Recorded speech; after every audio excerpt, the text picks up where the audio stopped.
आप आए रोज़ पाकिस्तान में कोई दिल दहला देने वाली बात या कोई ऐसा वाक़या सुनते हैं जिसको सुनकर आपके कदमों तले ज़मीन निकल जाती है।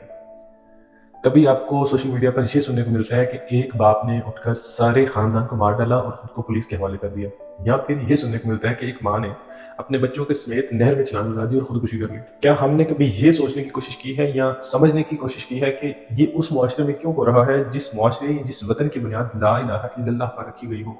और फिर जब भी कोई ऐसा वाक़या सोशल मीडिया पर वायरल होता है तो हमें उसके कमेंट्स बॉक्स में ये देखने को मिलता है कि हर दानिशवर अपनी-अपनी राय पेश कर रहा होता है, जिनमें से अगर मोस्टली कमेंट्स को देखा जाए तो उसमें गुर्बत और अफ़लास का तज़किरा सुनने को मिलता है कि गुर्बत की वजह से ये सब कुछ हो रहा है, पॉवर्टी की वजह से ये सारा कुछ हो रहा है। मेरा आप सबसे एक मासूमाना सवाल ये है कि हम उस नबी की उम्मती हैं जिनके घर में 30 दिन 40 दिन तक चूल्हा नहीं जलता था, जो 3-3 दिन तक अपने पेट पर पत्थर बाँधते थे और कुछ खाए पिए बगैर रखते थे। मैं आपको यहाँ पर वर्ल्ड हेल्थ ऑर्गेनाइजेशन की रिपोर्ट बताता चलूँ तो आप सुनकर हैरान रह जाएंगे कि पाकिस्तान में इस वक्त 50 मिलियन लोग या फिर 5 करोड़ लोग ऐसे हैं जो इस वक्त ज़हनी अमराज में मुब्तला हैं,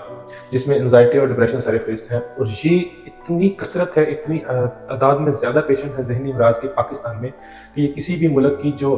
फिगर्स हैं, जो उसके स्टेटिक्स आते हैं ज़हनी अमराज के, मेंटल हेल्थ डिजीज़ के, उसमें सबसे ज़्यादा ये सरफेस्ट पाकिस्तान आता है। लेकिन मैं आपको ये बताता चलूँ कि इस सब के पीछे बुनियादी तौर पर 2 बेसिक रीजंस हैं जिसकी वजह से हम या हमारे 5 करोड़ लोग ऐसे हैं जो ज़हनी या फिर नफ्सियाती बीमारी में मुब्तला हैं। पहले नंबर पे आती है लैक ऑफ एजुकेशन, तालीम की कमी, एजुकेशन की कमी, या जिसे आप लैक ऑफ अवेयरनेस कह सकते हैं कि शऊर की कमी। और दूसरे नंबर पर आती है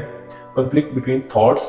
ऑफ रिलीजियस नेचर और फिर सोशल नेचर, यानी कि हम लोगों के जहन में आज तक यही तजाद है, यही हम फैसला नहीं कर पाए कि हमने रिलीजियस वैल्यूज़ को आइडियलाइज करना है, फॉलो करना है, या फिर हमने सोशल वैल्यूज़ को, अपनी माशरती जो उनसे नॉर्म्स हैं, तहजीब है, हमने उस सब को फॉलो करना है। अगर हम लैक ऑफ एजुकेशन की बात करते हैं तो ये सब कहने के पीछे बुनियादी वजह यह है कि हमारे यहाँ करिकुलम में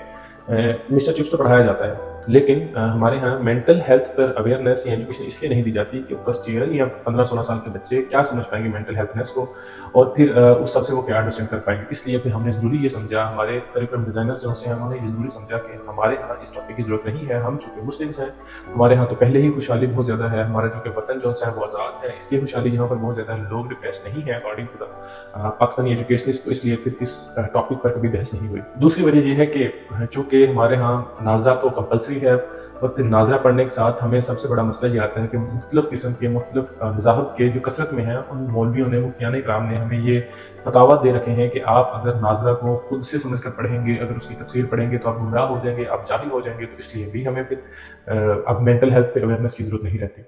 और यही एक वजह है कि हमारी ये तादाद हर साल 10% के रेशो से बढ़ती हुई जा रही है। और यही एक वजह है लैक ऑफ अवेयरनेस और लैक ऑफ एजुकेशन की कि मोस्टली जो हमारी यूथ है वो डिफरेंट किस्म के ड्रग्स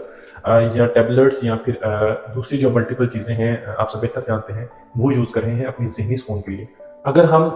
लैक ऑफ अवेयरनेस की मज़ीद बात करें तो माँ बाप जो उनसे हैं, हमारा उनका मुआशरे में बच्चों की तरबियत में बड़ा अहम और कलीदी किरदार होता है। लेकिन हमारे यहाँ माँ बाप इतने बाशऊर और सियाने हैं कि वो ये ज़रूरी नहीं समझते कि हम अपने बच्चों को हर किस्म की तालीम दें, क्योंकि वो उनकी जो एक सोच है, मैं उसको ओपनली कहता हूँ कि एक चूँकि हम सब कॉन्टिनेंट से आए हैं, हम एक बाद में आज़ाद मुल्क में आए हैं, तो हमारी जो एक सोच है उसमें एक कॉन्फ्लिक्ट हिंदुज़म वाला तो है ही।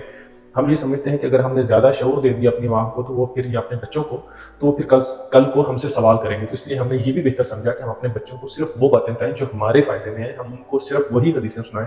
जो हमारे हक में कल को बेहतर है। और दूसरा पॉइंट आता है conflict between thoughts of religious values and social values. हमारा सबसे बड़ा मसला जो है वो ये है कि हम आज तक, पाकिस्तानी कौम खुद को, वैसे तो यूँ हम दानिश्वर कौम हैं, हम एक बड़ी ज़हीन और फ़तीन कौम है, और अल्हम्दुलिल्लाह हमें इस चीज़ पर फ़ख्र भी है कि जो भी आज तक दुनिया में लिटरेसी का काम हुआ, एजुकेशन का काम हुआ, जितनी भी इजादात हुई वो सारी मुसलमानों की, तो इसलिए हम तो गोरों से बहुत सौ साल आगे हैं। तो इसलिए हमें किसी मज़ीद एजुकेशन की भी ज़रूरत नहीं रहती, इसलिए हम तहज़ीब याफ्ता भी हैं, हम इस्लाम के भी बहुत करीब हैं, हमारे वतन की बुनियाद बेस जो सी है वो भी ला इलाहा इल्लल्लाह है। तो बहुत सारे मामला तो हम इसी सोच पर ख़त्म कर देते हैं। लेकिन एक लम्हे के लिए क्या हम दानिश्वरों ने, हमारी मुनाफिक कौम ने ये सोचा है कि हम किस तरफ चल रहे हैं, और क्या हम, कोई भी एक इंसान मुआशरे का, क्या वो अपनी आज़ाद सोच के साथ कोई काम कर सकता है? इसी दानिश्वराना अप्रोच ने हमें ये सबक दिया है कि हमें जब भी कोई समझदार समझाए या कोई बड़ा नसीहत करे तो उसके मुंह पर एक थप्पड़ मार दे, क्योंकि हम खुद बजाते खुद, और आज की जो एक यूथ है, स्पेशली 18 to 38 के जो पीपल हैं, वो खुद को बहुत बड़ा दानिश्वर और ज़हीन समझते हैं, क्योंकि वो अच्छी बात एक्सेप्ट नहीं करना चाहते। वो लर्निंग के लिए, टू बी वेरी ऑनेस्टली, वो ओपन है ही नहीं, क्योंकि वो ऑलरेडी खुद को समझ बैठे हैं कि हम we are complete, we are perfect. Basically conflict کو ہم ڈسکس کر رہے تھے، جو ہمارے تضاد ہے ذہن میں کہ ہم آج تک دانشور اندانہ قوم اور باشعور اور عقل مند ہونے کے باوجود یہ نہیں طے کر پائے کہ ہم نے کس چیز کو فالو کرنا ہے. کیا ہم نے اپنی پوری لائف میں آئیڈیلائز کرنا ہے، نمونہ رکھنا ہے اسلام کو، زندگی کو، اسلامی زندگی کو، یا پھر ہم نے اڈاپٹ کرنا ہے سوشل ویلیوز کو، یا پھر جو سب کانٹیننٹ برے صغیر کے رسم و رواج ہیں ان کو لے کر چلنا ہے. کیا ہم نے مذہبی لباس پہننا ہے یا پھر وہ لباس پہننا ہے جو ہماری تہذیب کا حصہ ہے. کیا ہم نے وہ کام کرنے ہیں جو ہمارے اسلام نے ہمیں بولے ہیں، یا پھر ہم نے وہ کام کرنے ہیں جو ہمارے معاشرے میں سے نہیں لگتے. آپ کسی بھی ایک انسان کی زندگی کو اس معاشرہ کو پکڑ کر دیکھ لیں، اس کی سوچ میں اس قدر کنفلکٹ ہے، اور انہیں بیسکلی سبجیکٹ میٹر کا پتہ ہی نہیں ہے کہ ہم بیسکلی کس پیٹرن کو فالو کر رہے ہیں. ہم منافق قوم، میں نے اس لیے کہا ان کو کہ ایون میں بھی، میرے ارد گرد بہت سارے لوگ ایسے ہیں جو صرف اس چیز کو لے کر چلتے ہیں کہ لوگ اس چیز کو بیسٹ سمجھتے ہیں. اور جب ہمارے اندر یہ تھوٹ آتی ہے کہ لوگ کس چیز کو بیسٹ سمجھتے ہیں، تو اس وقت ہمارے اوپر سائیکولوجیکل پریشر آنا شروع ہو جاتا ہے. یہ پریشر جب بڑھتا ہے تو اس سے پھر ہمارے ڈفرینٹ قسم کی ڈیزیز جو ہوتی ہیں، سائیکولوجیکل ڈیزیز، نفسیاتی امراض ہوتے ہیں، ہم اس کا سامنا کرتے ہیں، پھر ہم اس میں انوالو ہو جاتے ہیں، اور پھر اس سے چھٹکارا حاصل کرنے کے لیے ہم ڈفرینٹ آپشن پہ چلے جاتے ہیں. اور پھر اگین وہی پوائنٹ آتا ہے کہ چونکہ ہم اس چیز میں کلیئر نہیں ہے کہ ہم اسلام کو صحیح طریقے سے فالو کرنا ہے یا پھر ہم نے اپنی تہذیب کو صحیح طریقے سے فالو کرنا ہے. جیسا کہ ہم سب جانتے ہیں کہ اسلام ایک مکمل نظریہ حیات ہے. اسلام قطعی طور پر ایک سبجیکٹ میٹر کا نام نہیں ہے، ایک اسپیسیفک سبجیکٹ نہیں ہے. اگر ایک مسلم ہے تو اس کی پوری لائف،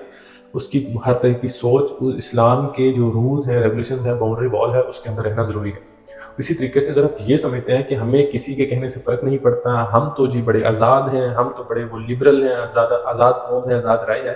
تو پھر بڑی معذرت کے ساتھ آپ اسلام سے اپولوجی کر لیں. یہ جو منافقانہ یا ہپوکریٹک آپ کا طرز زندگی ہے نا، کہ جہاں آپ کو ضرورت پڑتی ہے وہاں پہ مسلمان بن جاتے ہیں، وہاں مسجد میں چلے جاتے ہیں، وہاں جا کر آپ اعتکاف پہ بیٹھ جاتے ہیں، جہاں پر آپ کا دل کرتا ہے کہ آپ نے کچھ بے حیائی کرنی ہے، کچھ اپنی من مرضی کرنی ہے، تو وہاں پر جا کے آپ پھر اپنے آپ کو آزاد کرنے لگ جاتے ہیں. یہی ایک وجہ ہے کہ آپ میں سے بہت سارے لوگ، ہم میں سے بہت سارے لوگ ڈفرینٹ قسم کی ذہنی امراض میں مبتلا ہیں. آپ دیکھ رہے تھے سلطان اسامہ آفیشیل. اگر یہ ویڈیو اچھی لگی ہے یا اس کے علاوہ اگر آپ کی کچھ تھاٹس ہیں تو آپ کمنٹس باکس میں ضرور بتائیے گا، اور اس ویڈیو کو ایجوکیشنل پرپز کے حوالے سے شیئر ضرور کیجیے گا. اللہ حافظ.